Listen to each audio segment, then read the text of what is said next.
This is the Baker's Balance Scale, one of two different types of scales that we use in the bake shop in order to accurately weigh ingredients that are going into a formula. In this video, I'm going to go over each component part of the scale and how you use it. When you start to use it in Baking Lab, if you have any questions about how to accurately measure or use the scale, please don't hesitate to ask. Always better to ask than to risk a missed scale and a ruined product. The parts of the Baker's Balance Scale are a plate, a second plate, a scoop which holds the ingredients that are going to go onto the scale, and a counterweight which counters the weight of this scoop.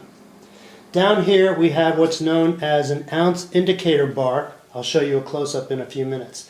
And a fob that can be moved along the ounce indicator bar to add quarter-ounce increments and whole ounces on the scale.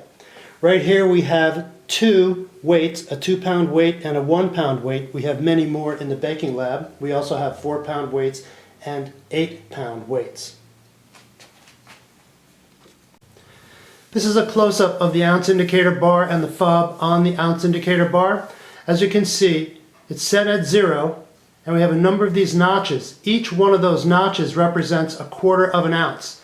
And the ounce indicator bar goes from 1, 2, 3, 4, 5, 6, 7, 8, 9, 10, 11, 12, 13, 14, 15, 16, all the way up to 16 ounces, which represents 1 pound. As I said, each one of these notches represents a quarter of an ounce.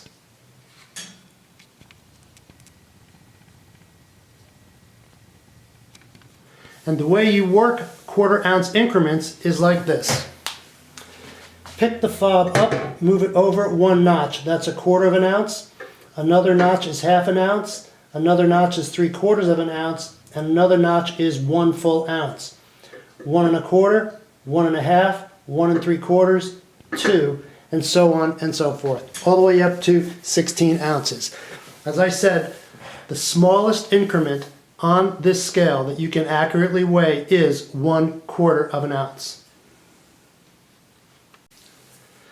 The first step in accurately using the Baker's Balance Scale is to determine that the scale is in balance with nothing on it.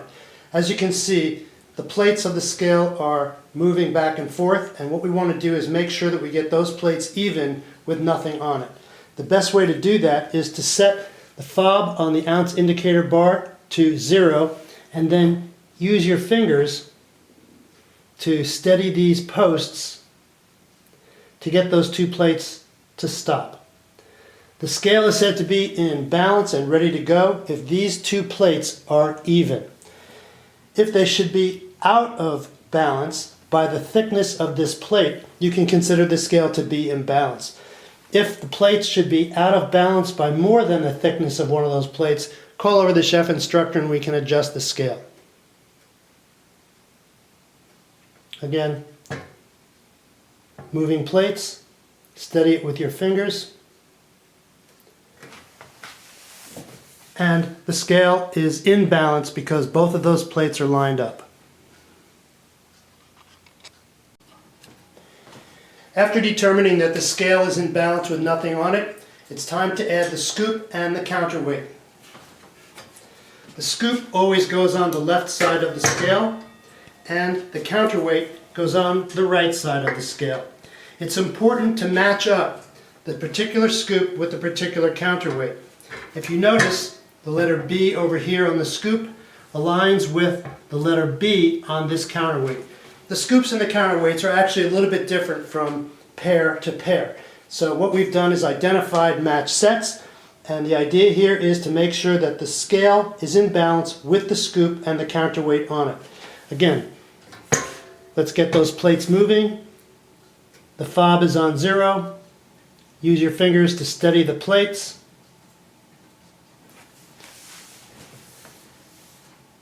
And now, because those plates are lined up within the thickness of one of those plates, the scale is said to be ready to go because with the scoop and the counterweight on it, the scale is even. The procedure for using the scale is this. First thing you do is add weight to the scale, and then you add ingredients to make the scale balance. So, in this example, I'm going to add 2 pounds and 12 ounces of an ingredient, in this case sugar, to the scale. First step, take a 2-pound weight, put it on the right side of the scale, and I'm going to move the fob over to 12 ounces. The scale now has 2 pounds, 12 ounces of weight on it, and now what I need to do is add ingredients to this side to make the scale balance.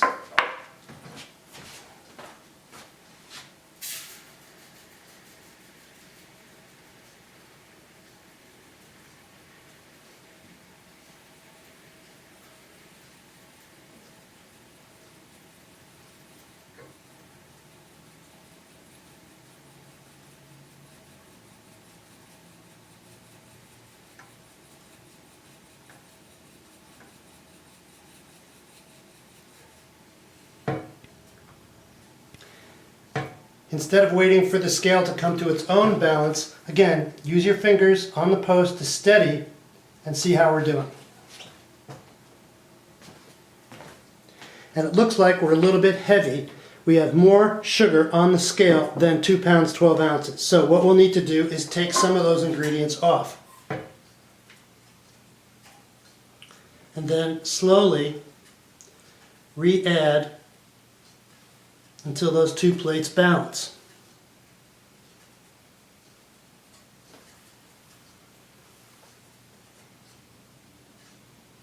Still a little bit light.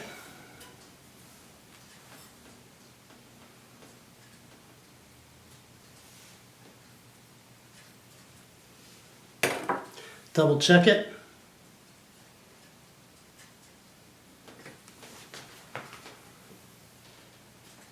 And now we've got 2 pounds, 12 ounces of sugar on the scale. So here's our scale with 2 pounds, 12 ounces of sugar on it. And now, because in most cases, students will be scaling more than one ingredient on the scale at the same time, we have to add weight and add a second ingredient. In this example, I'm going to add 2 more ounces of another ingredient. In this case, it's going to be sugar again, but it could very well be salt, baking powder, baking soda, another measure of flour, it could be cocoa powder, it could be any one of a number of other ingredients. The idea here is to add subsequent ingredients in small piles around the main ingredient. The purpose of that is, in the event that you overpour the subsequent ingredients, you can take off excess subsequent ingredients without disturbing the accurate weight of the previously weighed ingredients. So what I'm going to do now is add 2 more ounces of another ingredient to the scale. Again, the first thing you do is add weight to the scale. So I'm going to move the fob on the ounce indicator bar 2 ounces, and I'm going to make it 2 pounds 14 ounces on the scale. That way, when I add ingredient to the scoop and it balances, I'll have 2 pounds 14 ounces of total weight on the scale. Now the fob on the ounce indicator bar is set at 14 ounces, and now all I have to do to make the scale balance is add 2 more ounces of subsequent ingredient to the scoop.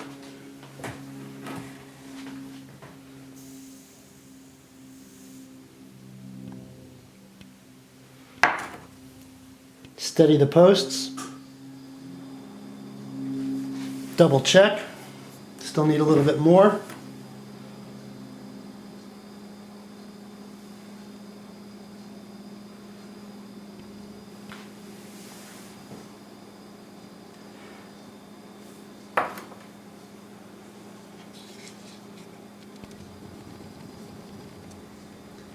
And now we've got those 2 plates in balance.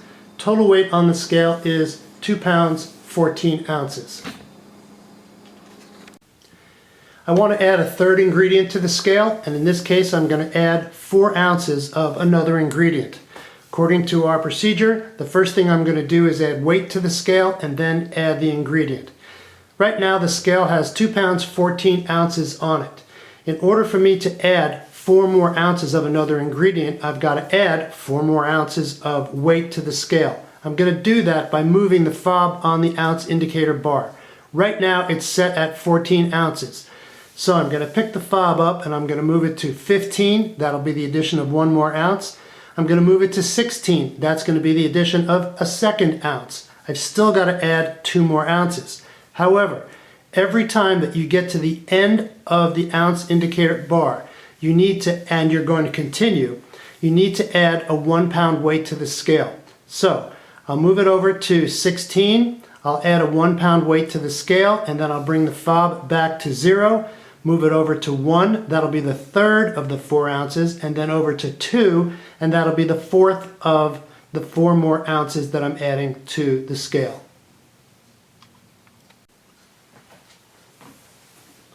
There's the first one, there's the second one. Pick up the fob, bring it all the way back. There's the 3rd, and there is the 4th ounce, and here is the 1 pound weight that I've added to the scale because I've crossed the 16 ounce mark on the ounce indicator bar. Right now, the total weight on the scale is 3 pounds and 2 ounces. That was 2 pounds 14 plus 4 ounces, which makes it 2 pounds 18, which is 3 pounds 2 ounces. Now all I have to do is add 4 ounces of an ingredient to the scoop and I'll be in balance.